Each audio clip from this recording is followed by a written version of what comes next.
Welcome back to Main Street Living. All right, Danielle Quincy, the late great Nelson Mandela once said, "The true character of a society is revealed in how it treats its children."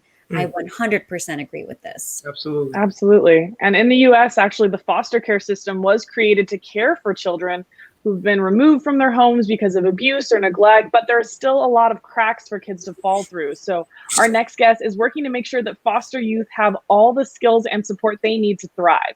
Please welcome from Promise2Kids, Tonya Torosian. Tonya, thanks so much for joining us on Main Street Living. Of course. Thank you for the opportunity. So there's nearly 500,000 children in foster care right now, an all-time high for the US. What are some of the challenges that these kids are facing right now? Yeah, so like many others, obviously depression and other related conditions to the COVID over the past, the isolation. But outside of that, a lot of the children, 83% have mental health issues.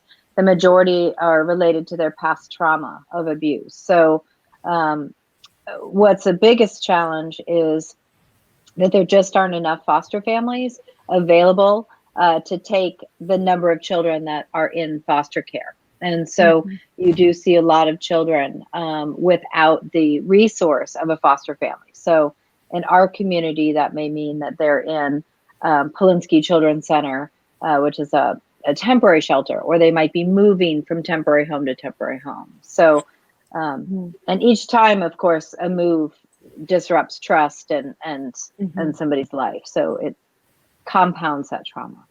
Yeah, Tonya, and you mentioned the resource. So, how did Promises2Kids get started and what was the goal? Yeah, so we were started by 3 local La Jollans or San Diegans, and one of which was volunteering at the former shelter for abused and neglected children in San Diego. It was called Hillcrest Receiving Home.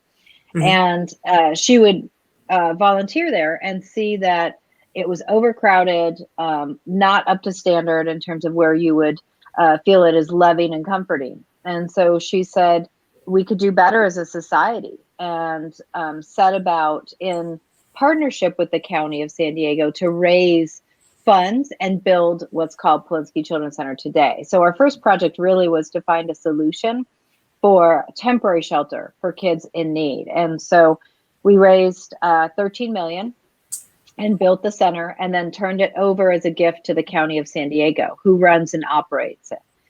So that was our first project. And we've evolved from there, and we have many different programs that are all designed to, I look at relationships really as the key to anybody's success, right? They're positive.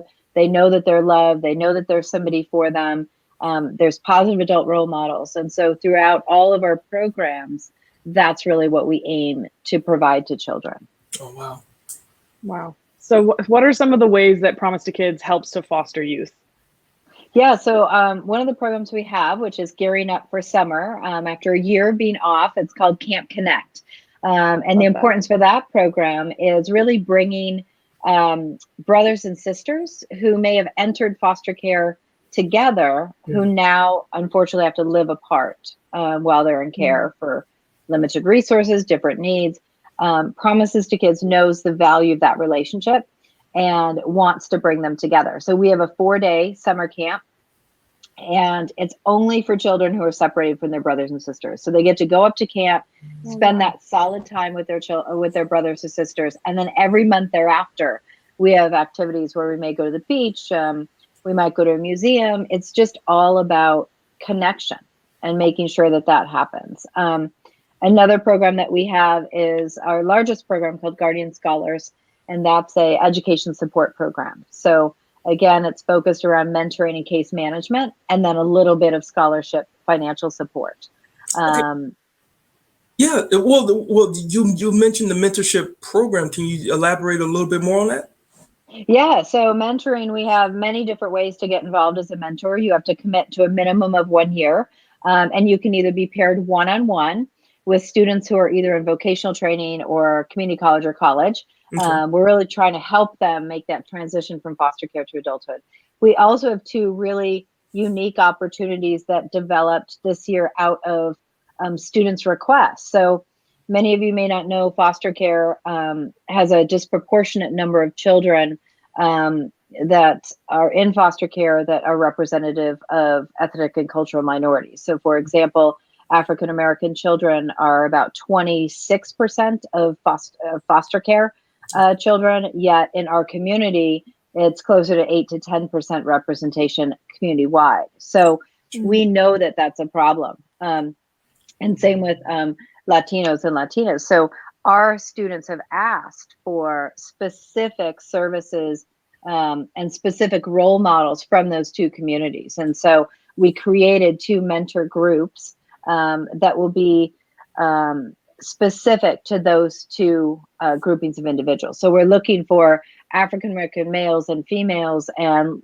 Latinx individuals, males and females, to really just provide a social but more of a safe space and a group in which individuals can connect with somebody that they could say, you know what, this person's successful and they look like me and I see myself in them. And that's critically important. Makes sense. Absolutely. So important for a role model. And what roles do the mentors play in helping foster youth? So if you were a mentor, what does that entail? Yeah, so since these are older young people, many people assume that it's about a career or college, and that's part of it. But just like any individual, if you think about when you were going through that phase in life, everything that you went through, relationship advice, navigating just life in general, buying cars, figuring out apartments, figuring out who you are as an individual and who you want to be. And all of that comes down to the mentor, because these individuals don't have that same family support somebody else would. So their mentor is that connection. Wow. Well, we definitely know. Yeah, we definitely know that May is Foster Care Awareness Month, so we appreciate you providing that information. Really quick, how can viewers get more information about your programs? Yeah, so if you go to promises2kids.org and you click on the volunteer button, there's information and a quick link to put in an inquiry. And again, we're recruiting now for those mentors because we want to match them in advance of July, which is when we do all of our awards. So we will have 275 children that we're serving through that program alone. So we could use your help. Hey. Amazing work, Tonya. We so appreciate what you're doing. Absolutely. Thank you so much.